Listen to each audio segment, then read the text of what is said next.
Este es un tema muy interesante. A mí me apasionaba desde joven, desde muchacho, cuando leía las historias de los grandes líderes. Pero eran historias como incompletas, porque no se analizaba realmente el proceso de liderazgo, sino se contaban las hazañas, triunfos de los guerreros a lo largo de la historia, que eran líderes, sin la menor duda. Solo hasta mitad del siglo pasado comenzó a tomarse en serio el tema del liderazgo. Pero unos lo hicieron más como desde el punto de vista académico, otros ya entraron a analizar aspectos mucho más prácticos del liderazgo. Yo no voy a hacer una presentación académica, entre otros, profesor Siga. ¿Por qué no se sientan ustedes también aquí adelante, el grupo que está atrás, doctor Villar, Edna, todo?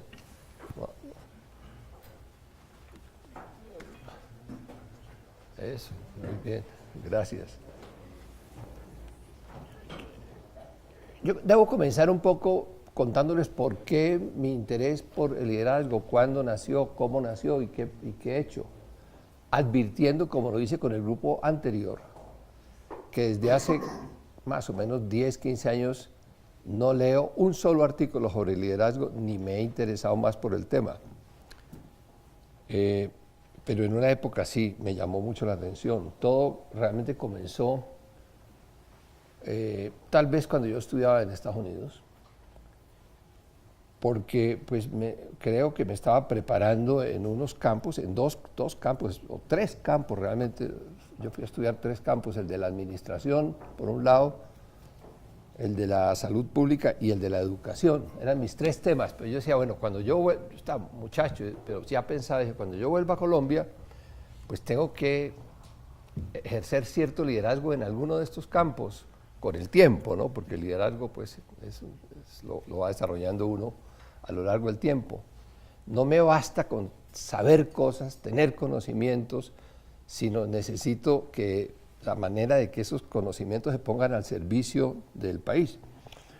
En realidad cada cual tiene sus propias motivaciones. Yo no estudié nunca para tener una oficina ni para ser funcionario,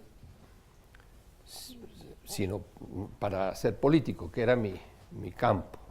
Y la política necesita un liderazgo absoluto. Entonces tal vez esa era mi motivación. Comencé a buscar literatura en las bibliotecas de la universidad, encontraba muy poco, les digo realmente muy poco. Asistí a unas cuantas conferencias en la Escuela de Negocios de la Universidad de Harvard, pero había muy pocos profesores dedicados al liderazgo. Era un tema, había más bien en la Facultad de Educación, había un poco más, y en psicología, pero no era mucho. Bueno, años después comencé a ver que ya aparecían unas escuelas de liderazgo en muchas universidades del mundo, especialmente en las de Estados Unidos, que ha sido pionero en esto, algo en Inglaterra. Y me acerqué ya de nuevo a la universidad buscando literatura, buscando gente, conferencias, y ya comencé a encontrarme con cosas muy interesantes, buenos libros, gente que había trabajado en eso, pero desde el campo empresarial. Lo que tenemos hoy de liderazgo es casi todo empresarial, las escuelas de negocios. Entonces, pasó de lo político, de lo grandilocuente, a aplicaciones empresariales de liderazgo. Era casi como si fuera una extensión de la gerencia, lo del liderazgo. Bueno, allí hice unos contactos. Yo luego, en ese momento estaba yo en Colombia dirigiendo el Instituto FES. Perdón. Yo era parte de la Junta, era asesor de la Junta Directiva de FES, mejor dicho. Les contaba la vez pasada que el FES tenía una junta directiva como de 8 miembros, casi todos del Cali. FES era la Fundación para la Educación Superior, en su momento poderosísima en Colombia, en el campo de la educación. Financiaba y manejaba dineros muy grandes de las universidades públicas y privadas y funcionaba en Cali. Entonces había una junta directiva, ellos resolvieron buscar 4 asesores para la junta directiva, era el doctor Carlos Lleras Restrepo y el doctor Misael Pastrana, pero esos eran como unos asesores políticos tal, y 2 como que éramos ya más del mundo real, el doctor Gabriel Betancourt Mejía, gran ministro de Educación, y yo. En un momento dado, en la FES dijeron, necesitamos un programa para, no para los grandes gerentes, sino más bien para la gente de las universidades, etcétera. Y yo les propuse crear el Instituto FES de Liderazgo, lo creamos con 3 sedes en Colombia, y como afortunadamente yo hacía parte de del grupo de Kellogg, de la Fundación Kellogg, que era una de las grandes fundaciones, logré unos dineros para el instituto y para irnos a América Latina. Esa fue una experiencia, esa sí diría yo, más profunda, más académica. Intenté traer, les contaba en la sesión pasada, a un señor que se llama John Kotter. Fui a Boston, hablé con él y no pude traerlo porque pues no había con qué, mejor dicho. Era el asesor de la General Motors y del reino de Kuwait o una cosa así, y profesor de la Escuela de Negocios, mejor dicho, no. Pero más tarde logramos hacer un acercamiento muy interesante con Heifetz, profesor de la Escuela de Gobierno de Harvard también, que se llama la Kenning School, y fuimos con él a América Latina y vino a Colombia varias veces. Finalmente yo dejé el tema del liderazgo, no sé si lo apliqué, no estoy muy seguro, me sirvió, pero cuando yo ejercí liderazgo, porque lo he ejercido en algunas actividades de mi vida, en otras no, yo no me acuerdo haber tomado un libro y decir, bueno, ahora paso al punto 5, no veo a los líderes haciendo eso, sinceramente. Pero eso le ayuda a uno, por lo menos como que sabe lo que está haciendo. No más. Yo no creo que el liderazgo se aprenda en libros, ni me parece interesante la pregunta de si uno nace líder o no nace líder, esas son preguntas.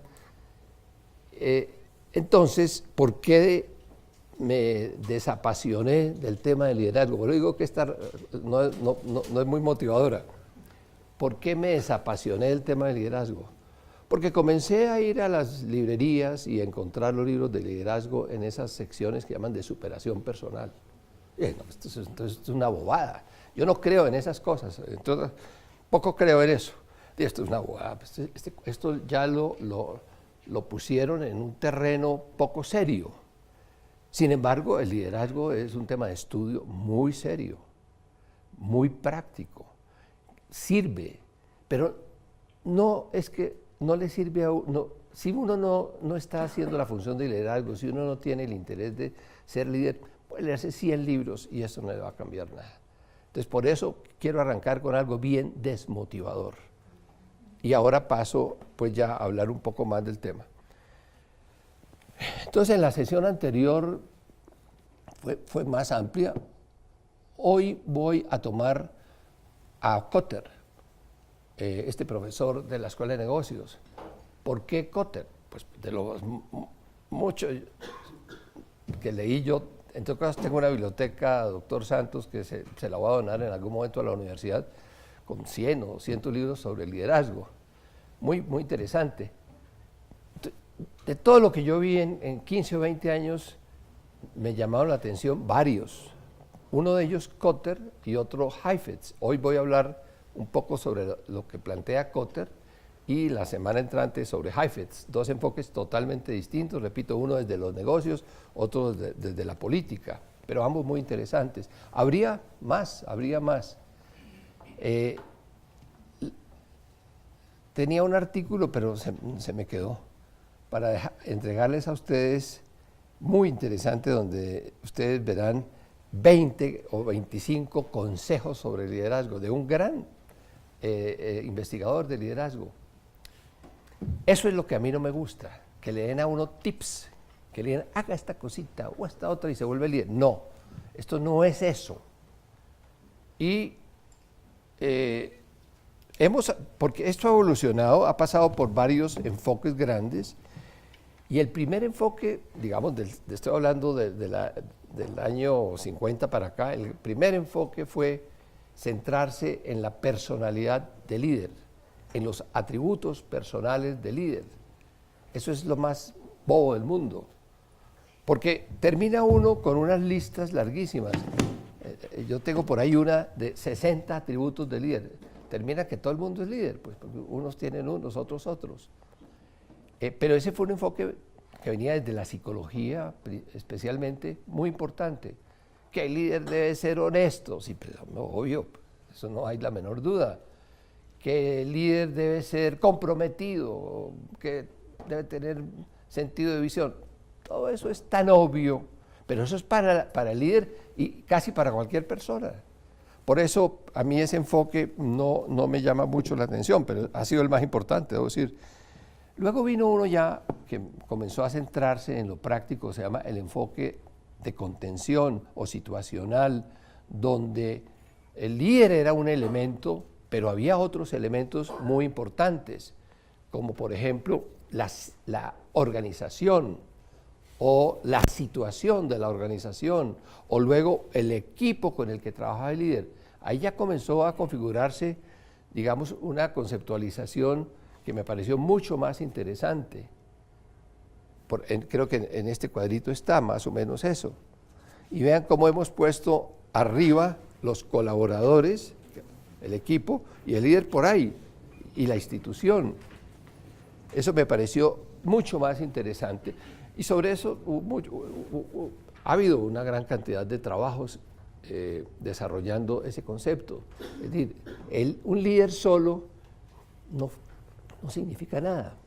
Uno puede ser líder en una organización y en otra seguidor, colaborador, o puede ser líder y nunca ejercer liderazgo.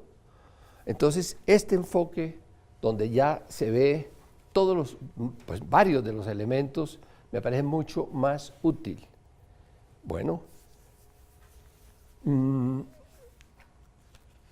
lo de Kotter que veremos ahora está en esa línea. Luego vino una nueva escuela, la transaccional, donde se miraba mucho la relación que tenía el líder principal, seguía habiendo un líder principal con su equipo.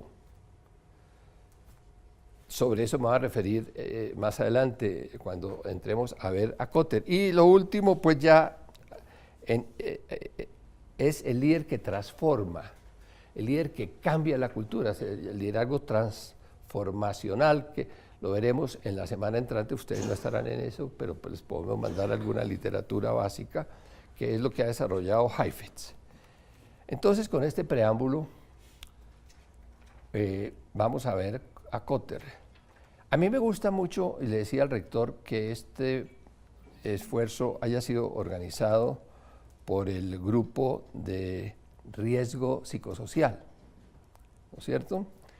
Porque si lo organiza directamente el rector o el consejo superior o cualquier, se vuelve como una, pues sí, un esfuerzo de arriba para abajo. En cambio aquí ha sido del grupo ese que Kotter lo llama la coalición de líderes y no de arriba. Eso me gusta mucho. Ahora, yo creo que muchos de ustedes, si no todos, son líderes, por lo menos ejercen funciones de liderazgo, creo que todos. Pero puede que falten algunos líderes de la universidad que no están entre los 60 escogidos, que están por ahí perdidos, inclusive en la base de la universidad. No necesariamente la punta de la universidad tiene que estar manejada por un líder. Los líderes están en todas partes, depende de las funciones.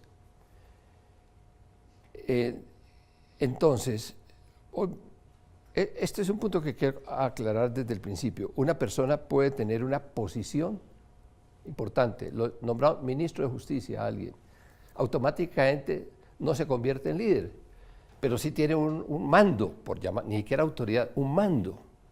Ese mando es muy útil, porque manda, y lo obedecen, y hacen cosas, y si no lo obedecen, actúa. pero ese no es líder necesariamente. Otra cosa es tener autoridad.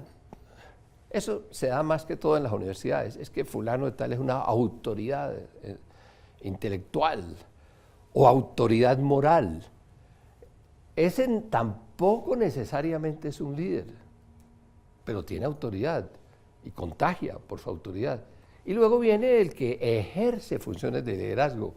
Repito, aquí estamos hablando de unas funciones, no de unas condiciones innatas o adquiridas de una persona, sino a determinada persona, a cada uno de ustedes, en la vida profesional o en otra vida, le corresponde ejercer unas funciones de liderazgo, porque se encuentra en una situación.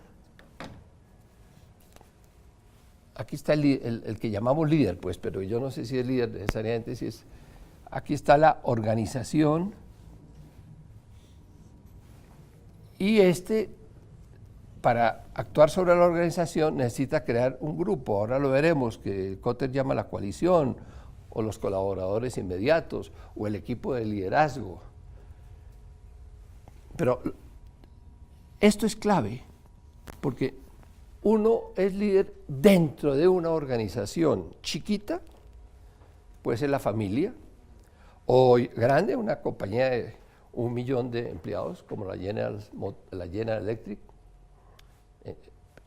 Pero la organización es clave.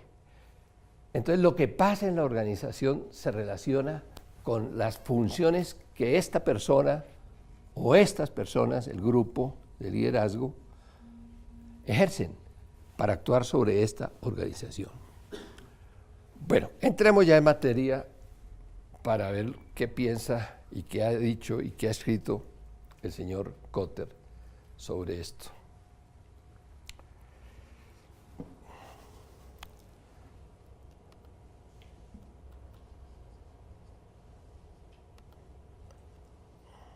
¿Cómo funciona este aparatico?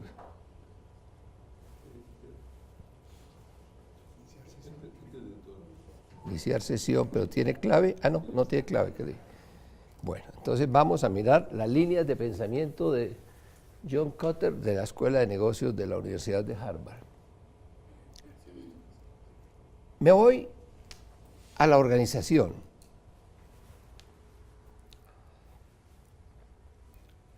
Las organizaciones, como las personas, tienen una vida que arranca aquí, cuando unas personas resuelven crear la universidad central, los que llamamos los fundadores. Entre esos hay unos que son más fundadores que otros, más emprendedores. Esta es la típica función de un emprendedor, este es un líder emprendedor, y los hay muy importantes.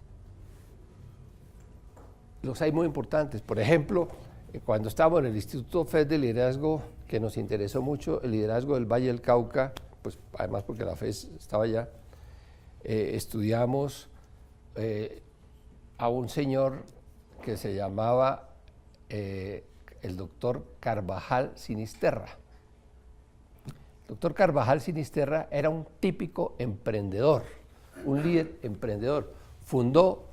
Tenía una pequeña imprenta y fundó una compañía que hoy día factura 3 billones de pesos al año. Es la compañía en Colombia que más factura, Carvajal. Este señor Carvajal arrancó como en los años 40, 50 con su pequeña imprenta y hoy pues esa compañía va por allá. Siguió la familia con la compañía, Adolfo y otros. Entonces, vean cómo para este momento de la compañía se necesitaba un líder emprendedor, con unas condiciones que tenía él y que, curiosamente, el doctor Carvajal Sinisterra resultó un pésimo líder por aquí. Y lo cambiaron, sus propios hijos, porque él era emprendedor. Él iba y arrancaba una empresa aquí, otra allá. A él lo que le gustaba era fundar empresas, pero era malito de aquí para adelante. No tenía las condiciones. Luego hay una etapa muy interesante de las empresas, hablemos de organizaciones, mejor como la Central o Carvajal o cualquier otra, en donde ya crece mucho la entidad y aquí se necesita otro tipo de liderazgo, pero más que todo se necesitan gerentes. Esto es una etapa de grandes gerentes que ponen la compañía acá. Sin embargo, también debo decir que hay una diferencia entre organizaciones e instituciones.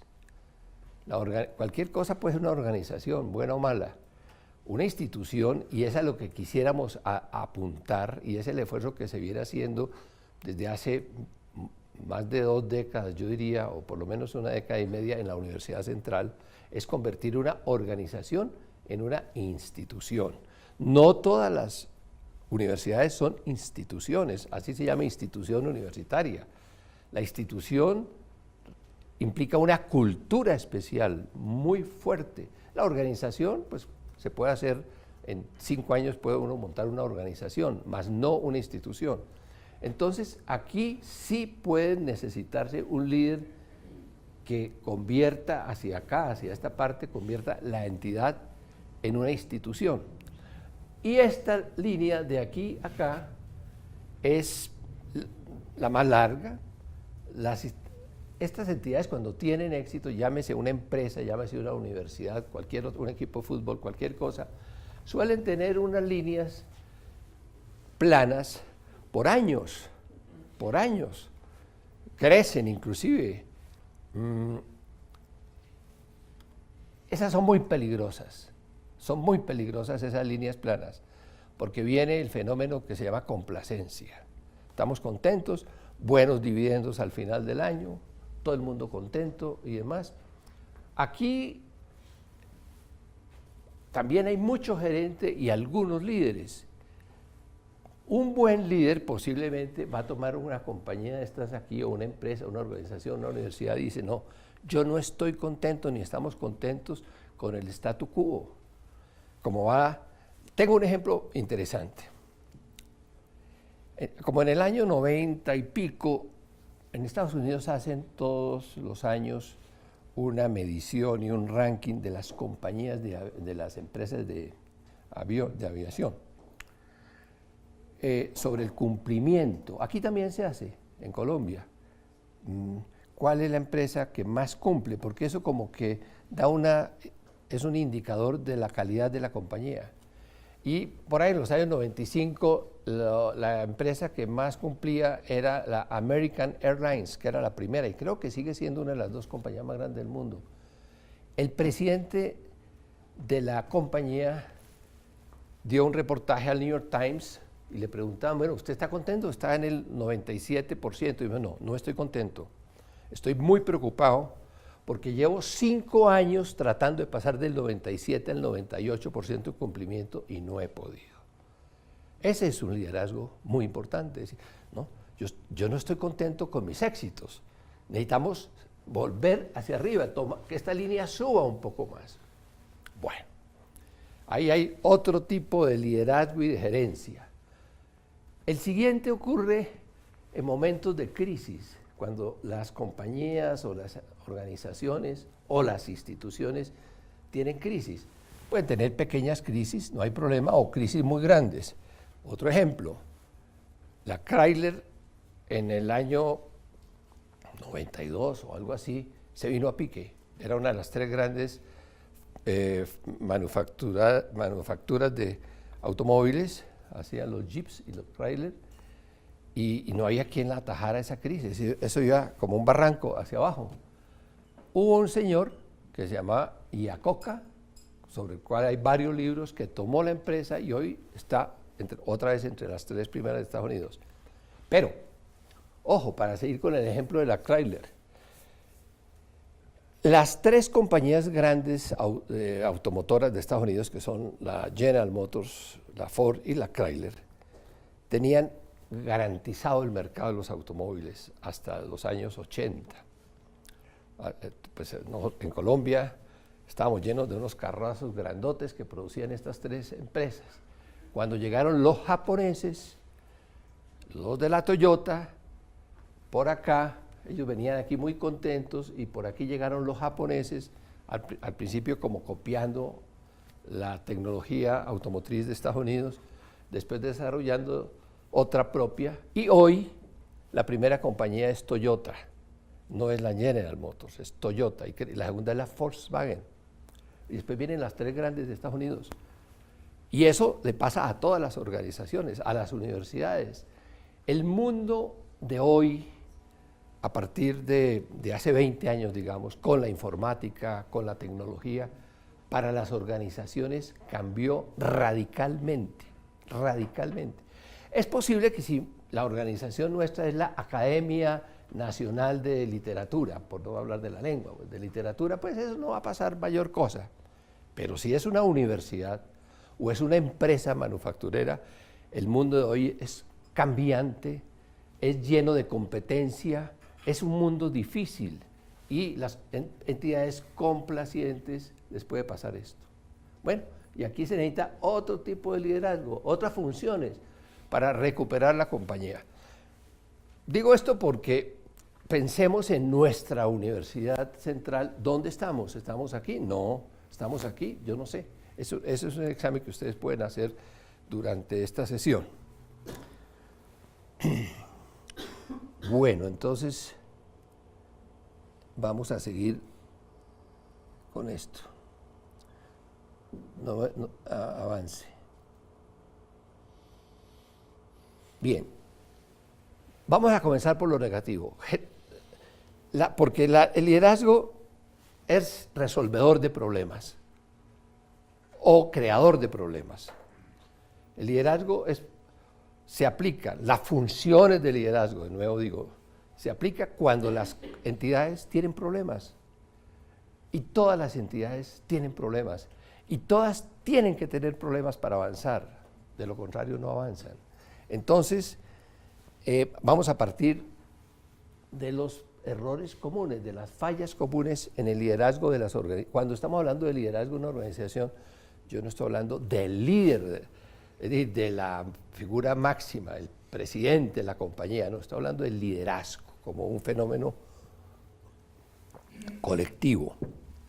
Entonces, el primer problema es la complacencia. Cuando veíamos la línea horizontal, vamos bien, no se preocupe, esta es la mejor universidad, esta es la mejor compañía, aquí no hay problemas. Entonces, eso mata a las compañías, la complacencia. Decirle a todo el mundo, sí, no se preocupe, esto va muy bien. Tal. Bueno, el segundo, y lo vamos a ver más adelante, es no saber crear una coalición. Estoy en Kotter. O sea que lo que yo estoy diciendo lo van a encontrar en cualquiera de sus 10 o 12 libros. Una coalición fuerte. Es decir, tratar de que haya un liderazgo individual o no haya liderazgo y no exista una coalición. Esa es una falla enorme. La tercera es no darle importancia a la visión. Los líderes tienen que desarrollar una visión. Ahí sí es una cualidad necesaria, ser visionario. ¿Y sabe cuándo es uno visionario? Cuando conoce el campo en que está. Uno no puede ser visionario en otros campos. Si a un gran líder de un campo determinado, fútbol, para decir algo, religión, le dicen, no, mire, usted es tan bueno como líder que lo va a nombrar en esta empresa que hace plásticos. Lo más seguro es que fracase en la empresa de plásticos, porque ese no es su campo. Ahí él no puede desarrollar una visión, la que sí podía desarrollar en su propio campo. En ese sentido, la mayor parte de los líderes son unos expertos reconocidos en su propio campo, en la medicina, en la ingeniería, en su propio campo. Pero no porque lo reconozcan o no, sino porque para desarrollar una visión tiene que conocer el campo. Uno no puede desarrollar visiones para todo, como algunos consultores, que uno lo llama, desarrolle una visión para esta fábrica de zapatos. No, eso no es así. La visión sale de dentro, de la experiencia, del conocimiento, de los fracasos que uno ha tenido, de conocer el futuro de su campo. ¿Cómo van a ser las universidades del 2050? quienes están en este campo, y yo les he recomendado mucho en la Universidad Central, doctor Trompa y señor rector, los libros de Christensen sobre la Universidad del Futuro. Él plantea claramente cómo va a ser la universidad del año 2020, digamos, ¿no? O mejor dicho, la de ahora, la del 2017, que es completamente distinta a la que nosotros hemos vivido. Para eso se necesita, repito, una visión desarrollada a partir del conocimiento y la experiencia del propio campo. Uno puede tener la visión y no saberla comunicar. Y la comunicación es mucho más difícil de lo que parece. No es contratar a una buena empresa de comunicaciones. Es saber comunicar intelectualmente, ahora lo veremos, y emocionalmente. Pero si no hay comunicación, porque esto es toda una experiencia social, pues no estamos en nada. El siguiente paso, la siguiente falla, es permitir que ciertos obstáculos dentro de la organización bloqueen el cambio.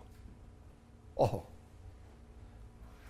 todo proceso de cambio es traumático, es doloroso, y siempre aparecerán lo que llamaba alguno el burro en la carretera, algo así, el burro en el camino, ¿no?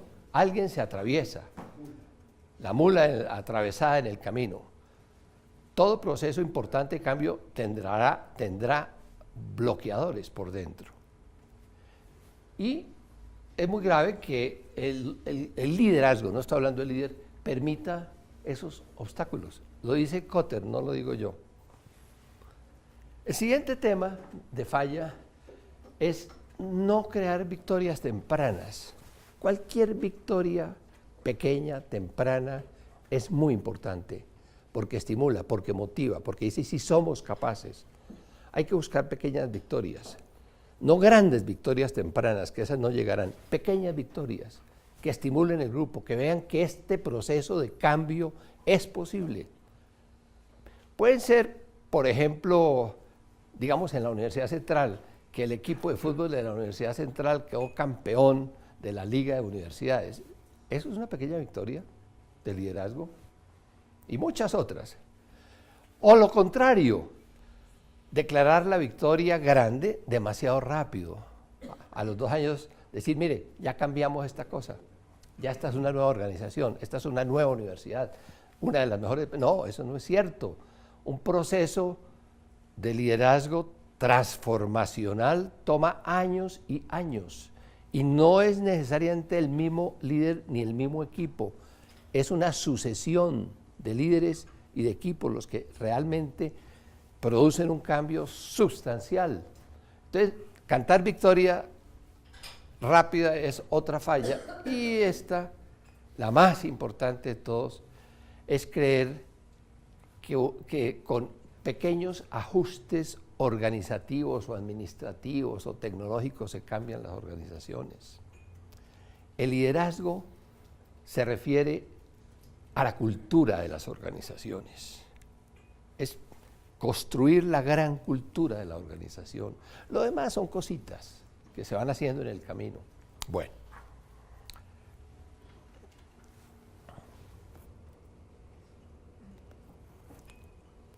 Este es un tema muy importante, que Kotter lo desarrolla en todo su trabajo. De hecho, él viene pues de una facultad de gerencia. Hay una relación permanente, una simbiosis entre liderazgo y gestión gerencial. El liderazgo muchas veces los líderes son unos gerentes desastrosos, pésimos gerentes, porque ese no es su mundo, es inducir el cambio, producir el cambio, no arreglar las tuercas de la organización. Para eso son los gerentes. Y hay gerentes muchos gerentes son unos pésimos líderes. Él sabe de esto. Yo soy un líder en la contaduría. Yo sé de eso. A mí no me pongan o yo soy un líder en el tema de los recursos humanos. No me pongan bueno, los de recursos humanos sí tienen que tener un elemento de liderazgo muy fuerte, pero hay otros líderes, hay otros gerentes mucho más técnicos en temas de presupuesto, etcétera. También hay, digámoslo, y es muy frecuente el caso de que el líder es gerente y el gerente es líder, bueno, o ejerce funciones de liderazgo. Entonces, lo que dice esta diapositiva es que cuando se está ejerciendo un proceso profundo de liderazgo, es necesario paralelamente aplicar unas estrategias de gerencia, porque si no se queda una cosa por ahí en el aire, un liderazgo filosófico que no nos sirve, hay que aplicar gerencia. Y esa gerencia, aquí hay 4 ejemplos, es por ejemplo, emprender procesos de reingeniería de procesos, ingeniería de procesos, hacer una reingeniería de la compañía, de la universidad, etcétera. Porque eso ya, entre otras cosas, las reingenierías de los procesos van mostrando problemas. Lo segundo es hacer reestructuraciones. Hombre, en vez de tener 10 facultades, hace unos años el Consejo Superior dijo, no, vamos a tener 3. Ese es un proceso de reestructuración. Eso movió las bases de la universidad. Y si ahora decimos, no, en vez de 3, vamos a tener 4 o 5, siempre y cuando sean serios, son muy importantes porque acompañan el liderazgo. El siguiente punto es siempre buscar la mejoría de la calidad de nuestro producto. Nuestros productos son nuestros estudiantes y nuestros profesores también. Y el liderazgo debe apuntar a mejorar calidad, y lo veremos tal vez más adelante. El liderazgo es la apuesta por la excelencia de las instituciones, básicamente. No basta con que sean efectivas, tienen que ser excelentes. Y la excelencia está en el producto y está en las relaciones dentro de la organización y está en todo.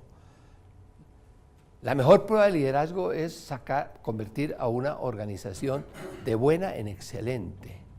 Y hay entidades excelentes, muchas. Uno podría dar ejemplos en Colombia de entidades excelentes, universidades que ya uno dice, esto se está acercando a la excelencia, porque la excelencia total a esa casi nunca se llega. Pero, bueno, alianzas, esto es una actividad gerencial, pero también de liderazgo, que hay que hacerle en el camino. Vamos a aliarnos con la Universidad Jorge Tadeo Lozano, por ejemplo. Esa fue una alianza interesante que se buscó. Eso mueve la institución. Y finalmente hay que aprovechar la tecnología. Es decir, esto posiblemente en los cursos de liderazgo de 1960, 70 no existía. La tecnología nos removió todo, Lo que es que a las universidades hasta ahora se están despertando y dándose cuenta de que existe la tecnología, la informática. Eso nos cambió todo.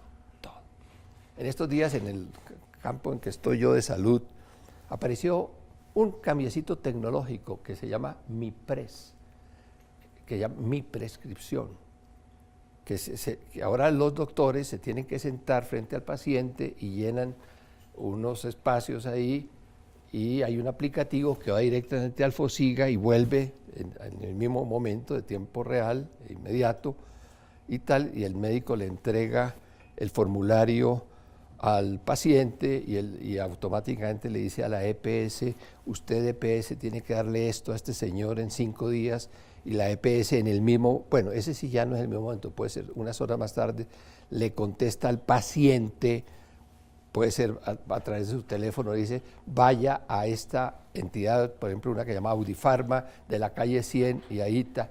Todo eso parece un simple aplicativo tecnológico. No, cambia completamente la cultura de los médicos, en primer lugar, que ahora tienen que meterse a escribir ahí y se sabe lo que están formulando.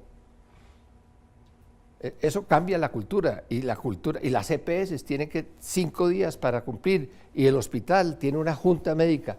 O sea que este campo puede transformar o crea problemas que tienen que ser superados. En la Universidad Central tenemos ese caso, este es el caso del paso que se está dando en la Universidad Central hacia el e-learning o educación en línea. Ese es tremendo, no se lo imaginan, yo creo casi nadie, lo profundo que es eso y lo complicado que es eso. El MIT, el gran MIT, se demoró años montando sus plataformas para poder hacer educación en línea. Hoy es un líder de educación. Pero estamos hablando del MIT, pues con, yo no sé, 2.000 superingenieros y líderes. Entonces, esto es muy importante que lo veamos en relación con la Universidad Central, porque no es fácil decir, la línea de liderazgo llega hasta acá y aquí arranca la gerencia, eso se van combinando y hay que combinarlas.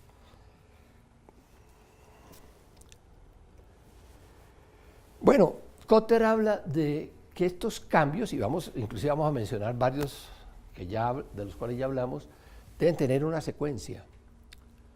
Él lo ha hecho con base en estudios muy importantes sobre muchas compañías de Estados Unidos y de Europa. Y la secuencia que él propone es arrancar siempre con un sentido de urgencia, decir, urgentemente tenemos que cambiar esto, porque si no perecemos o nos debilitamos. El líder, o los líderes, perdón, el equipo de liderazgo tiene que tener esa angustia que produce la urgencia. O cambiamos ahora, o sucumbimos, o salimos del mercado. Ya. Algo está pasando en el mercado. No tenemos 5 años, no tenemos 10 años como antes. Tenemos 1 año, 2 años máximo para cambiar. El sentido de urgencia es clave en esto. En segundo lugar, ahí sí entramos ya a crear una coalición, llama Porter. A mí me gustaría hablar un equipo de liderazgo, que son ustedes, los 60, digamos. ¿Cuántos? Kotter dice que, digamos, en una compañía como la General Electric, que dije tiene 1 millón de empleados, se necesitaría un equipo por ahí de unos 2.000 o 3.000. Y que en una entidad pequeña de 1.000 se necesitarían por ahí unos 100. 1.000 es la Universidad Central, más o menos lo que tiene, ¿no? Unos 100. Ese es el núcleo central del cambio, ese equipo que él llama coalición. Luego, cuando hay esa coalición, simultáneamente hay que desarrollar la visión, y no solo la visión, sino las estrategias para poner en marcha, para transmitir y poner en marcha esa visión, la comunicación, clave, ya mencionamos, y esto es importante, tomar riesgos fuertes. Él dice, está en el libro, no lo digo yo, cambiar las estructuras opositoras, pero opositoras no son los críticos son muy importantes. Opositores son los que se ponen en la mitad de la carretera, como los camiones del paro, y dicen, aquí no pasa nadie. Esos hay que removerlos con una grúa del SMAT. Así de sencillo. No es contemplaciones, pero si alguien aparece en la carretera y dice, mire, tal, oponiéndose racionalmente, criticando, ese es bienvenido, ese es bueno. Bueno, no entremos en estos temas tan complicados. Esto ya lo habíamos mencionado, generar victorias tempranas, y luego, volviendo a la historia de las entidades, consolidar toda ganancia, y una vez haya uno introyectado, metido toda esa ganancia en la organización, producir nuevos cambios. Nunca parar, siempre transformar. Ya las organizaciones de hoy tienen que estar en un proceso de cambio continuo. No se puede parar, porque una entidad haya salido de una crisis y diga, ahora sí salí, me pongo a dormir. No, ahora me invento los nuevos problemas para seguir adelante y hasta llegar a la transformación de la cultura en el largo plazo, que es lo que realmente hace el cambio. Vuelvo atrás porque este tema, hay que dejarlo claro, que hay unas relaciones muy fuertes, permanentes, entre gerencia y liderazgo que necesitan ambos, que los gerentes planifican y presupuestan. Eso es clave en cualquier compañía, si no se desbaratan. Ellos son los que hacen los presupuestos, los planes. El grupo de liderazgo direcciona. Los gerentes organizan y ofrecen los recursos y manejan los recursos, el presupuesto, los recursos humanos, los recursos tecnológicos. Mientras tanto, el líder está alineando el equipo alrededor de esto, de la organización. El gerente controla siempre, es el que tiene los frenos de la compañía. Muy importante, ¿no? Tener frenos. El líder motiva, empuja. El gerente resuelve problemas técnicos. Este líder resuelve problemas, pero problemas no técnicos, problemas existenciales, por llamarlos de alguna manera. Busca desafíos. Cuando uno habla de problemas, muchas veces piensa son los problemas que se generaron de afuera porque llegó la competencia. No, los problemas los tiene que buscar uno, inventárselos. Si en una organización no hay problemas, y las hay, unas muy plácidas, una compañía que hace helados y vende muchos helados y la gente feliz comiéndose los helados, o sea que no hay problemas. No, hay que buscar los problemas. Parte de la función del liderazgo es buscar problemas, ser problemático, buscar problemas. Bueno, problemático no sé, no es la palabra. Problematizar.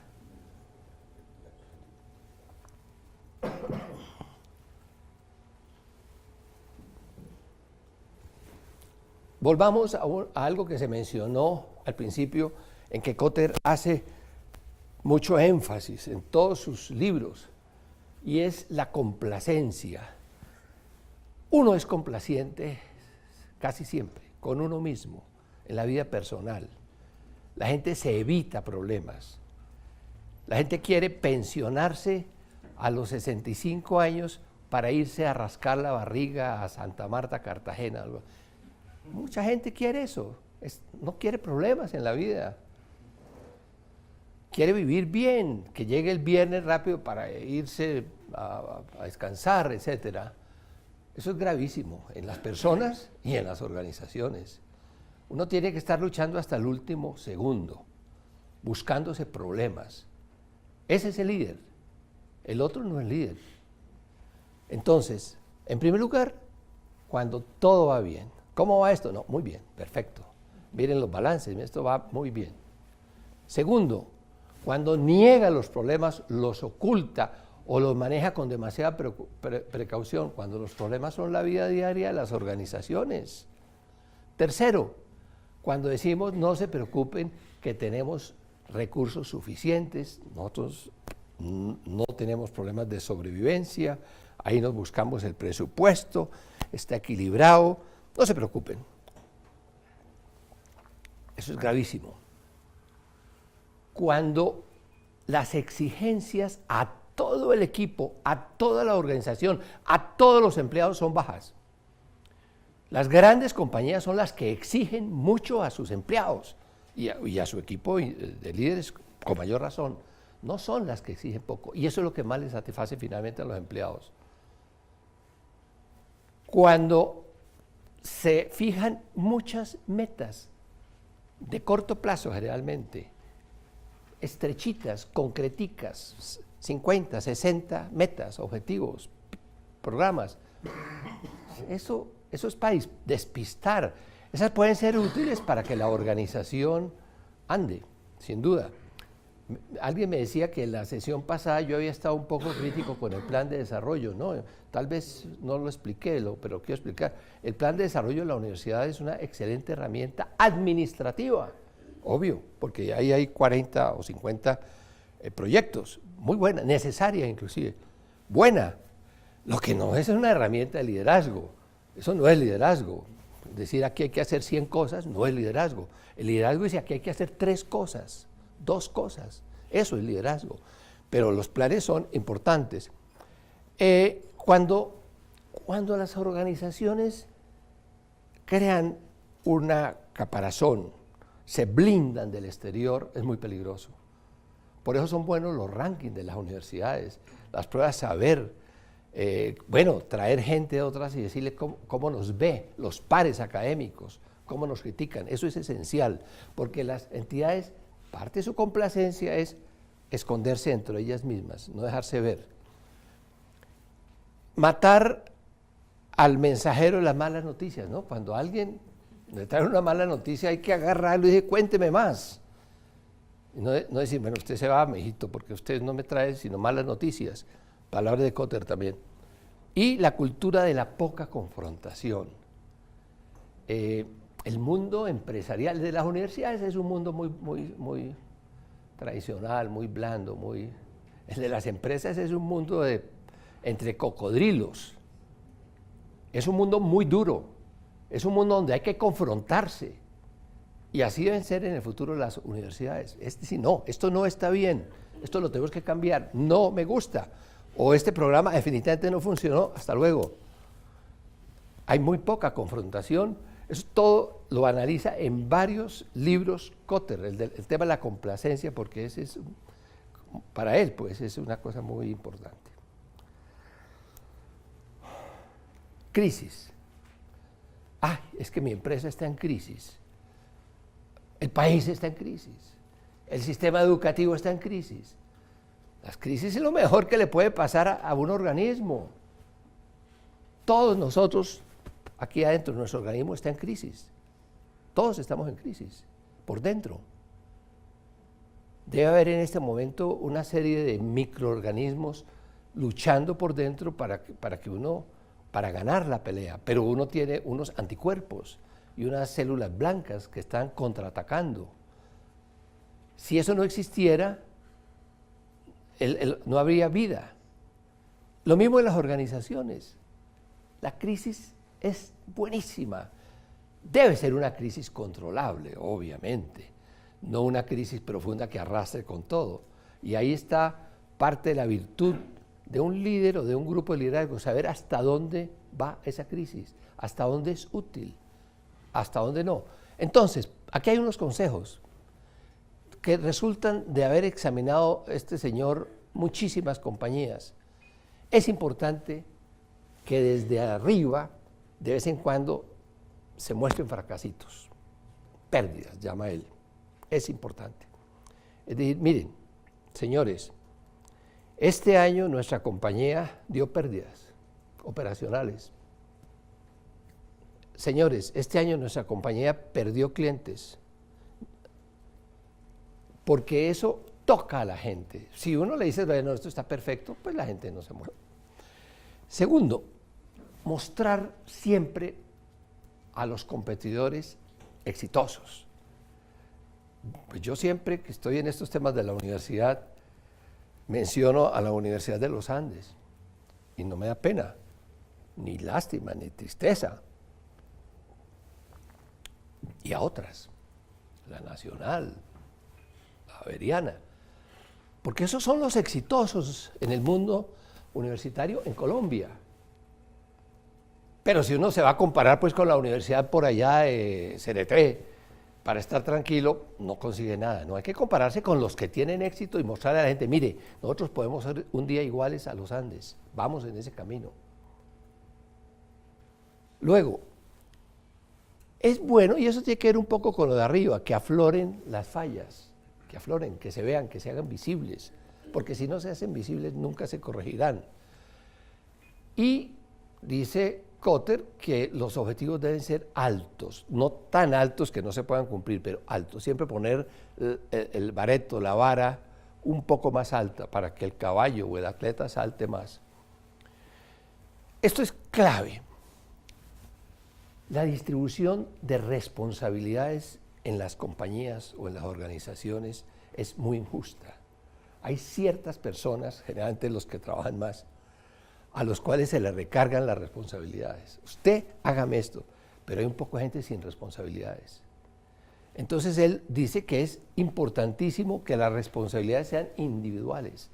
Eso es decir, el grupo de informática de la universidad, no, es usted con nombre y apellido o usted con nombre y apellido el que tiene esta responsabilidad. En la medida en que uno las diluya en otros grupitos, en comités, se van perdiendo se va perdiendo la fuerza. Este es otro consejo que él da, es enviar mucha información sobre lo que está fallando, sobre un grupo que está fallando. Información, mire, esto es así, estas son las estadísticas, esto nos muestran los indicadores de su grupo. Y finalmente, mostrar lo bueno que es el cambio, lo que vamos a lograr con el cambio institucional. Siempre hay que mostrar ese paraíso allá más adelante, que sea real, no una mentira, que sea real. Estamos haciendo esto porque queremos llegar allá, a donde está el Edén. Bueno, para después buscarnos otro problema y seguir a buscar otro Edén, porque esto es una cosa de nunca terminar. Hablemos un poco de la visión, porque sobre la visión hay muchas teorías y demás. Él plantea que las visiones tienen que ser, en primer lugar, imaginables. No es una cosa pues traída de los cabellos, sino una visión que sea sensata, deseable, que la gente diga, sí, esto es lo que yo quiero de la Universidad Central en el futuro, deseo esto. Tercero, que sea factible. Si uno dice, no, mire, la Universidad Central en el año 2025 será como la Universidad de Oxford, eso es un chiste, no vamos a alcanzarlo. Como por ejemplo a mí me parece que cuando dicen que Colombia es el país más educado de América, eso me parece que es poco factible. Enfocada. La visión no es una cosa general, vamos a ser la mejor organización, no, vamos a ser la mejor en esto y en esto. Nos vamos a enfocar en cosas muy concretas. Flexible, la visión se puede ir cambiando con el tiempo. Mire, propusimos esto, pero no se pudo. Y comunicable, siempre comunicable. No es una visión que la conozcan 4 gatos allá encerrados, sino que se riegue por todo el organismo de la entidad.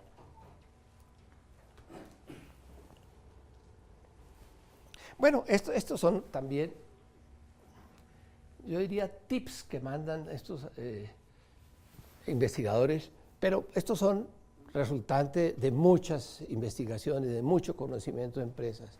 La comunicación, que es tan clave en todo esto del liderazgo, tiene que ser, en primer lugar, directa, simple. Vamos, esto es lo que yo quiero comunicar. ¿Usted me entendió? Sí. ¿Qué fue lo que yo quise decir? Esto, sí, perfecto. Segundo, usar siempre ejemplos, ilustrar, no quedarse pues con un enunciado teórico de una visión, sino decir, mire, que esto, hagamos esto como, por ejemplo, que cualquier metáfora, cualquier cosa que uno ilustrar. Recomienda el señor Kotter hacer múltiples tipos de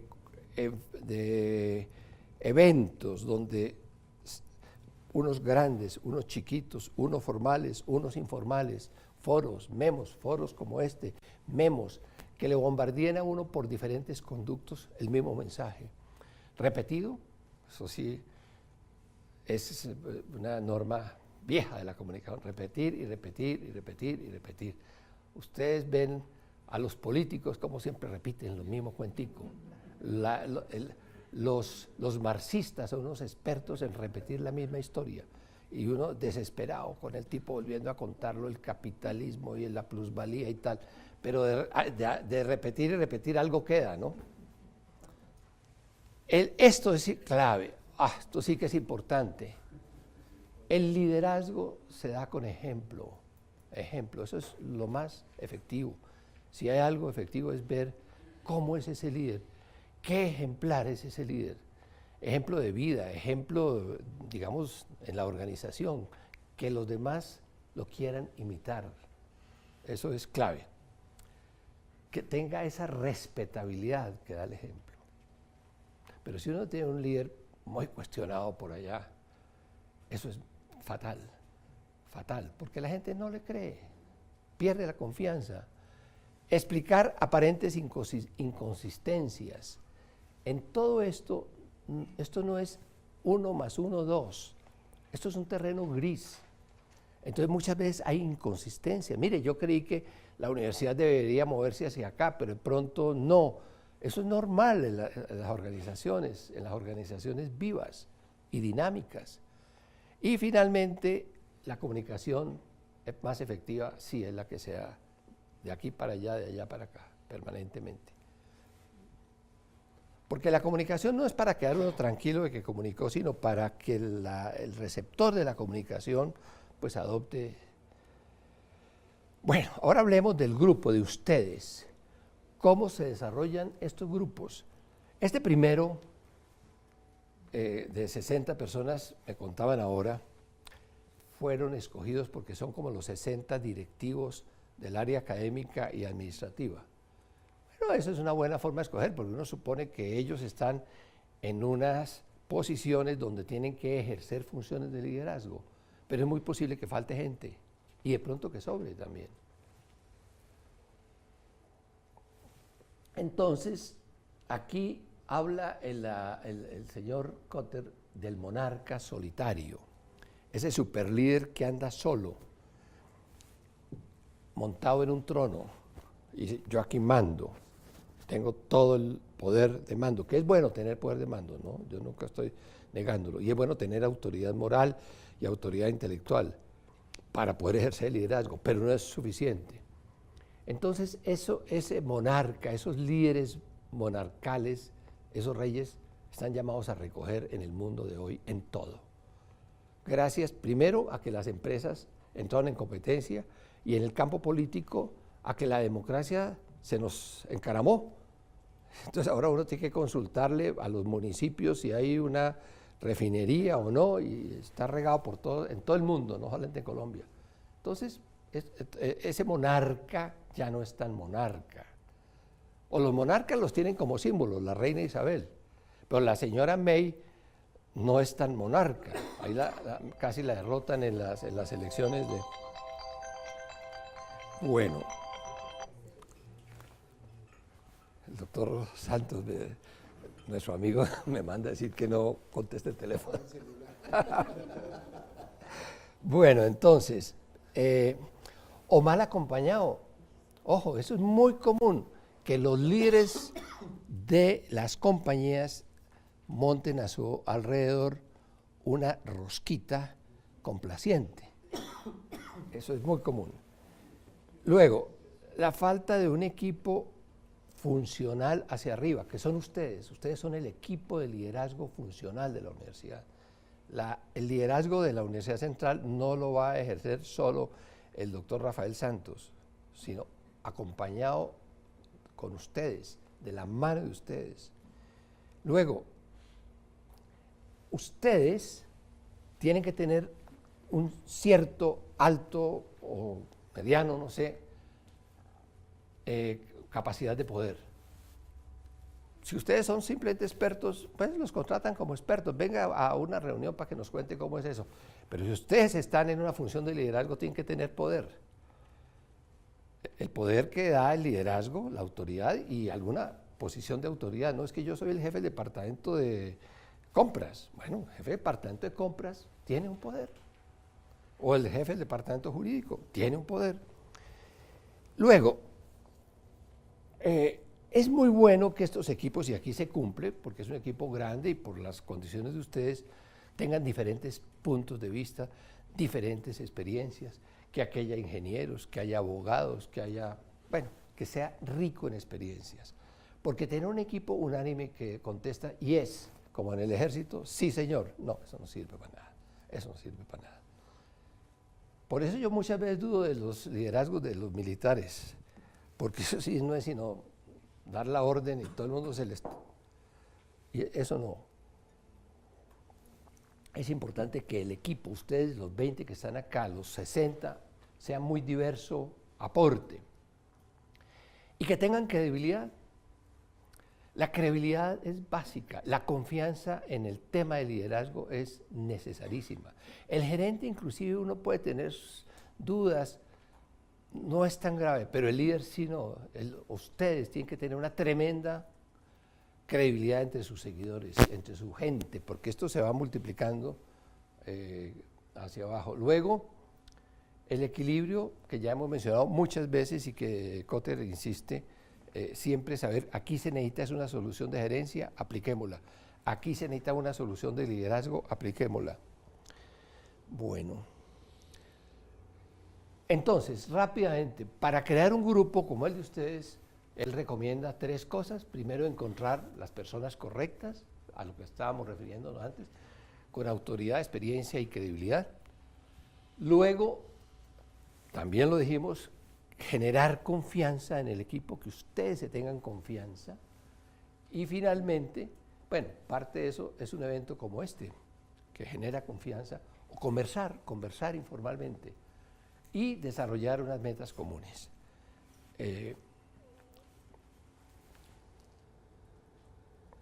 Casi estamos terminando, porque a la gente hay que darle espacios, por un lado, compartir espacios de poder, pero también hay que empoderarla.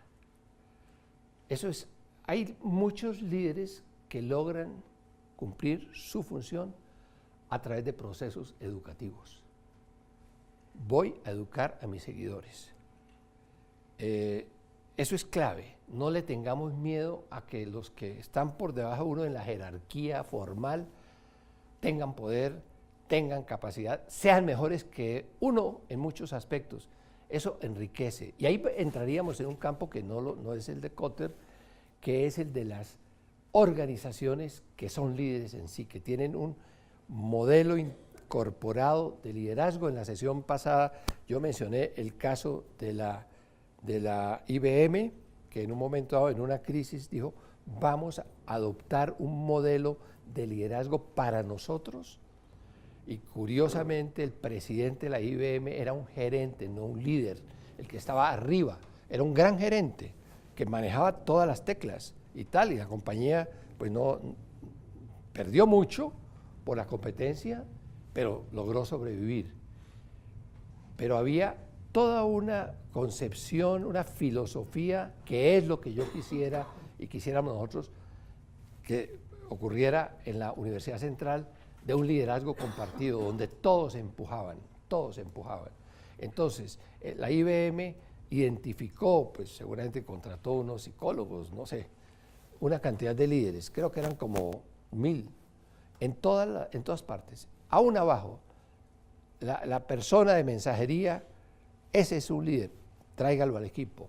El de ventas, el comercial, etcétera, el de recursos humanos. Hay unos que tienen que ser más líderes. Por ejemplo, la gente que maneja recursos humanos tiene que ejercer un liderazgo muy fuerte, porque está con personas todo el día. El que maneja la contaduría también, porque tiene personas, pero digamos es mucho más técnico. Entonces, de nuevo, vuelve él sobre comunicar una visión que sea sensible y que la estructura de la compañía o de la universidad o de lo que sea compatible con la visión. Uno puede tener una visión excelente y después una estructura que no le responde a esa visión. Entonces hay que ajustar las estructuras a la visión de la entidad.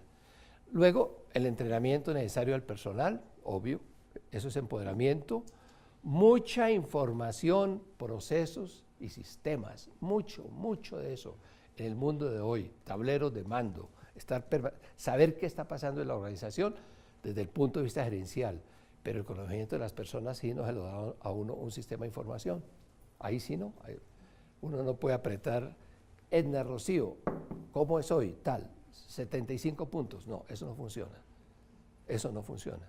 A las personas hay que tenerlas en una comunicación personal o de grupos, porque ahí sí no hay sistemas de información. Algo hay, pero muy poco.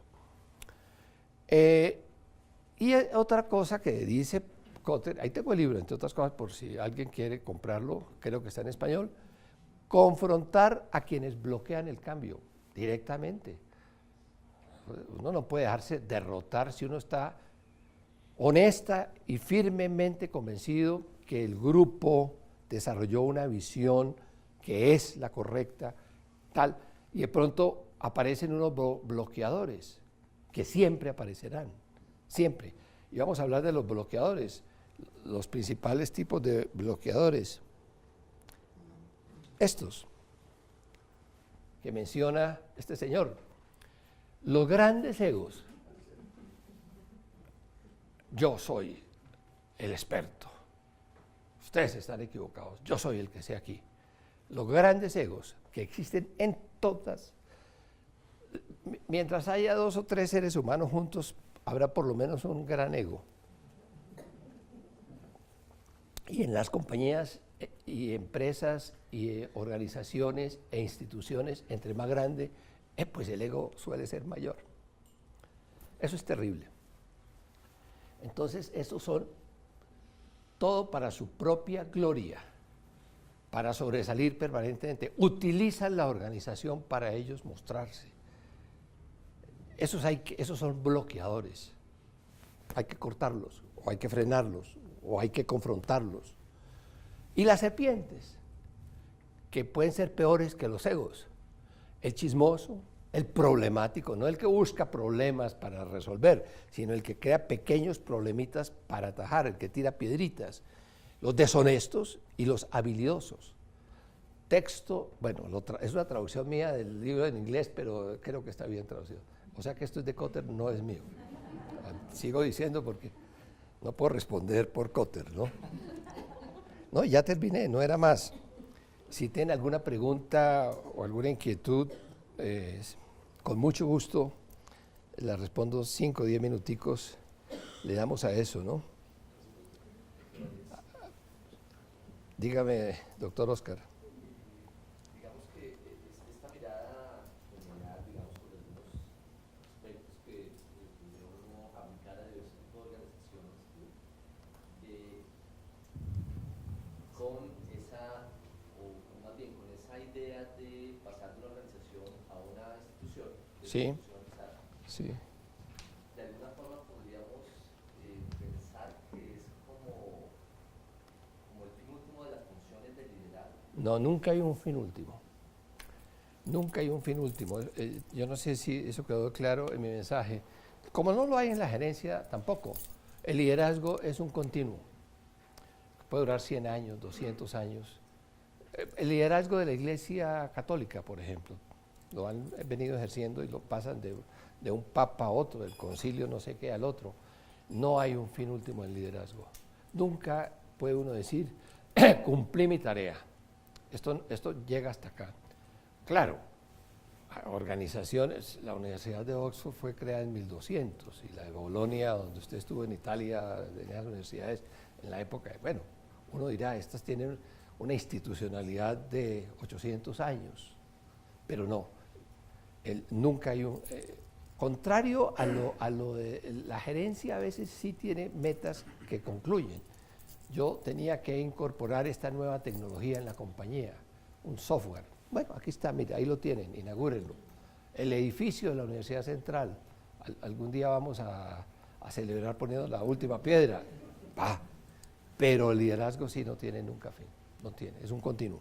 Pero desde el punto de vista de las funciones del liderazgo, digamos, como funciones, digamos que uno de los roles principales sí es esa transformación de organización hacia instituciones. Sí.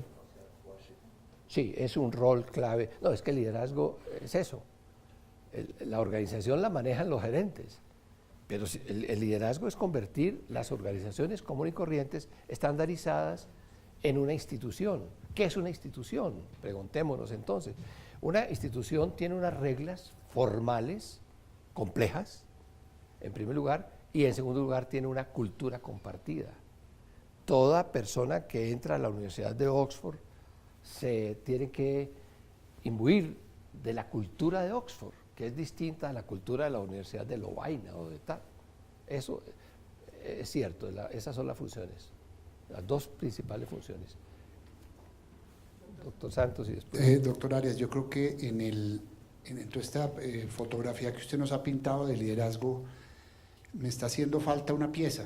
¿Cuál? Que yo creo que seguramente usted la debe tener, o el profesor la debe abordar en algún momento, y es la competencia que debe tener un líder en detectar rápidamente a los líderes, porque uno detecta rápidamente al chismoso, a la serpiente, al deshonesto, eso me preocupa menos, mucho más complicado y mucho más difícil construir ese equipo que llama el profesor la coalición de liderazgo o de líderes. Si usted nos llenara ese vacío, no sé si ahora o después, porque sí me parece muy importante en una organización tan compleja como una universidad o como cualquier organización, el desarrollar esa competencia muy particular de ver dónde están los líderes. Sí. Y hacerlos florecer. Sí, exacto. Es un buen punto. Hay 2 o 3 capítulos de este libro dedicados a cómo se conforma, cómo se detecta el grupo, lo que él llama la coalición. Este es el librito, creo que está en español, creo que lo pueden conseguir de pronto en la biblioteca, en la Librería Nacional. Se llama Liderando el Cambio. Este es uno de los 10 o 12 libros que tiene, pero me parece que es como el más directo, era el que más servía para esto. Sí, buen punto, ¿no? El líder o los líderes, porque es mejor siempre hablar en plural, necesitan mucho olfato y mucho conocimiento de este grupo. Este es un conocimiento íntimo. Bueno, y un sentido, ahí sí yo creo que tendríamos que entrar en lo que a mí no me gusta, que son las condiciones del personal del líder. Un sentido, un olfato especial para identificar con quién se puede trabajar y con quién no. Y no es para descalificar a una gente y decirme, este es bueno como gerente, lo pongo en la línea gerente. O es un simple seguidor de última línea, porque lo que hace son las tareas aplicaditas y es un excelente funcionario, pero no tiene estas condiciones. Yo creo que ahí se necesita mucho olfato, realmente, y uno se equivoca con frecuencia en eso. Saber qué quiere de las personas también, ¿no? Saber, yo necesito que este sea un empujador, que tenga sentido de creativo. Bueno, una serie, ahí sí, de condiciones que deben tener las personas. Pero en ese libro hay un par de capítulos donde se habla mucho. Y luego, escogido el grupo, viene ese proceso educativo del líder hacia el grupo, hacia la coalición que llama él, que puede tomar tiempo, que no necesariamente es que yo le enseño a mi grupo, puede ser mi grupo aprende por otros, pero empoderar el grupo, subirlo. Pero sí, tienes razón, ese es un punto de los muchos que no se mencionaron acá. ¿Qué otra preguntita habría?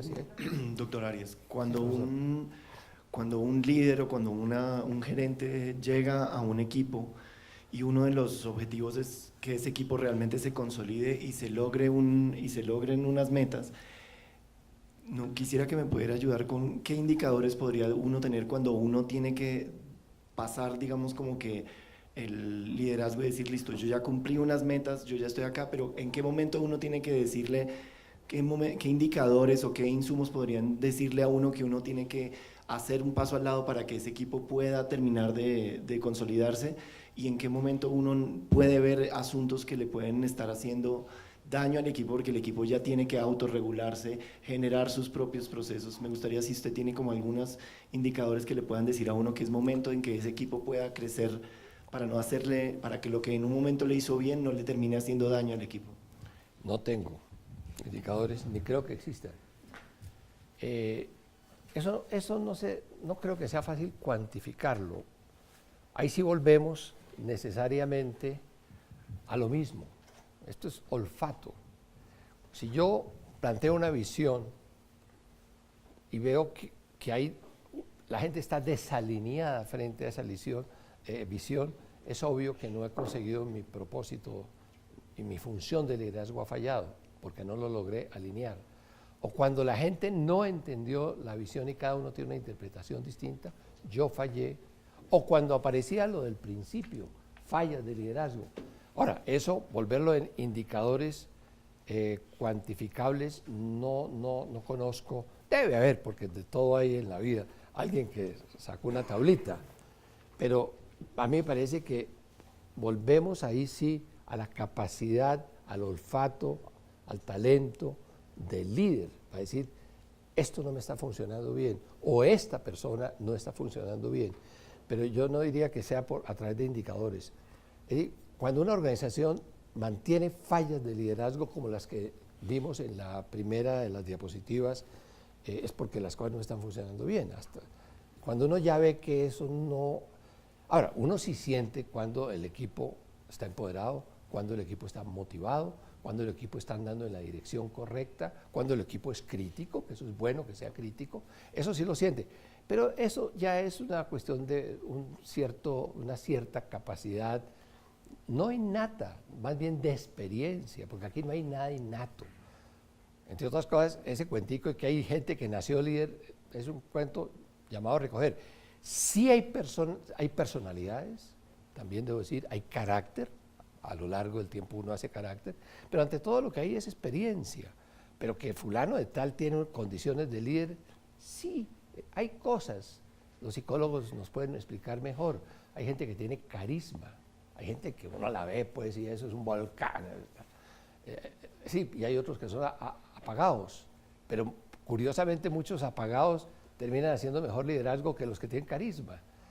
En cambio, en su pregunta sí es claro, el líder sí tiene que tener una capacidad de juzgamiento, primero de cómo va su proceso de liderazgo, y segundo de quiénes están contribuyendo y quiénes están frenando.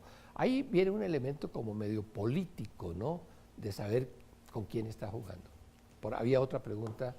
Sí, Perdón. doctor Arias, un comentario y una pregunta. Puedo estar un poco Ya sesgado por mi formación académica reciente en la parte organizacional, pero ¿el contexto moldea la organización? No. La organización seguramente moldea a los líderes. Muchos de los líderes acá presentes hemos sido moldeados de acuerdo a la organización que conocimos y en la que nos desarrollamos hoy. Sí. En algunos casos particulares, algunos líderes han moldeado la organización en torno a sí. Eso, en algunos casos funciona para bien, en otros casos funciona para mal. La gravedad hace que muchas cosas giran alrededor de ellos.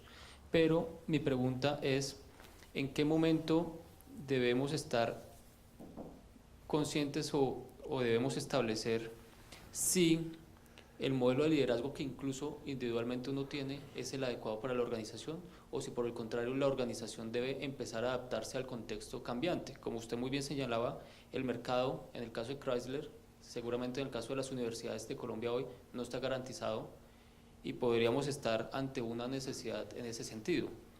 Y como elemento adicional, muy de la línea del profesor Cuevas, está el hecho de los cambios generacionales inevitables, que las organizaciones nunca están preparadas para eso, y no solo las organizaciones, sino las personas. No estamos preparados para decir, llegó el momento.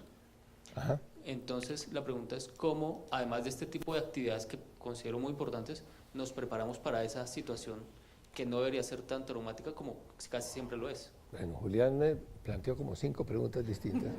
Comencemos por la primera. Que las organizaciones influyan sobre las personas, no hay la menor duda. No hay la menor duda. Sobre todo cuando ya es una institución y hay un equipo de largo plazo, uno termina influido por la organización.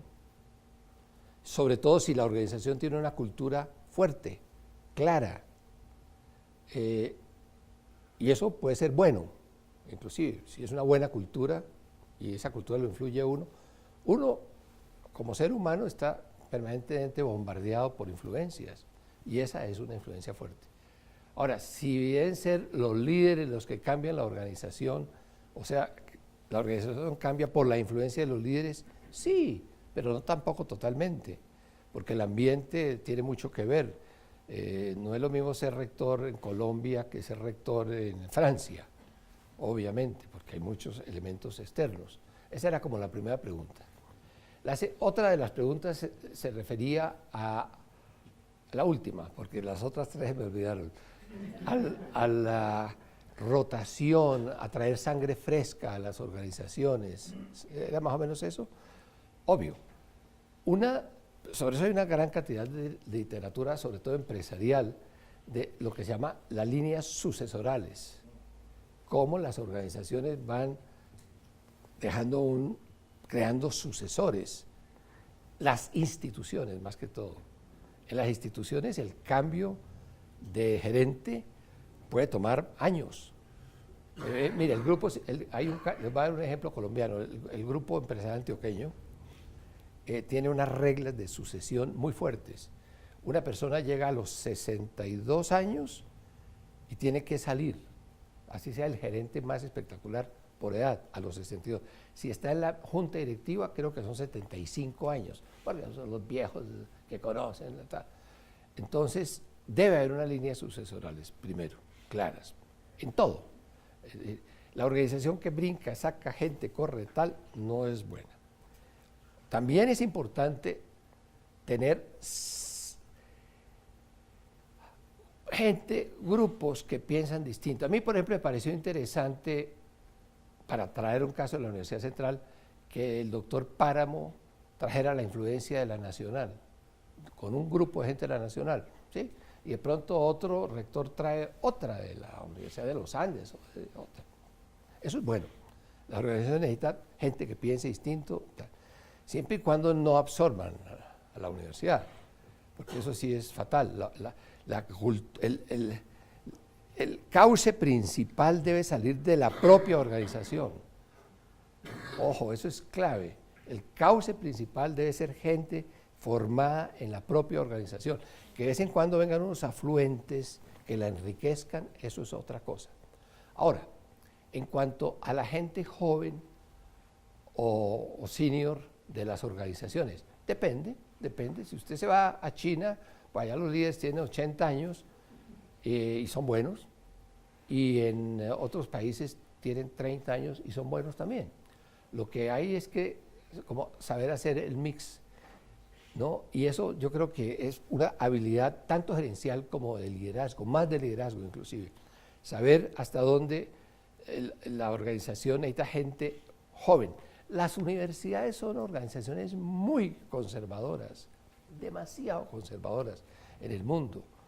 Las empresas son mucho menos conservadoras, pero yo creo que es una muy buena pregunta. No tengo una respuesta para decirle, mire, el mix es 35, 65, ni mucho menos. Me parece que hay tareas donde la gente joven es mejor que la gente mayor. Todas las tareas de tecnología en general las manejan mejor los jóvenes que los viejos. Y los viejos son buenos para otras tareas más políticas, más de orientación general. Pero sería una universidad que tenga solamente manejada por muchachos de 25 años o por viejitos de 80. No, yo creo que hay que hacer ahí un mix que es parte ya, digamos, del arte de administrar. Bueno, yo creo que si no hay más preguntas, terminamos acá. Muchas gracias. Bueno, muchas gracias.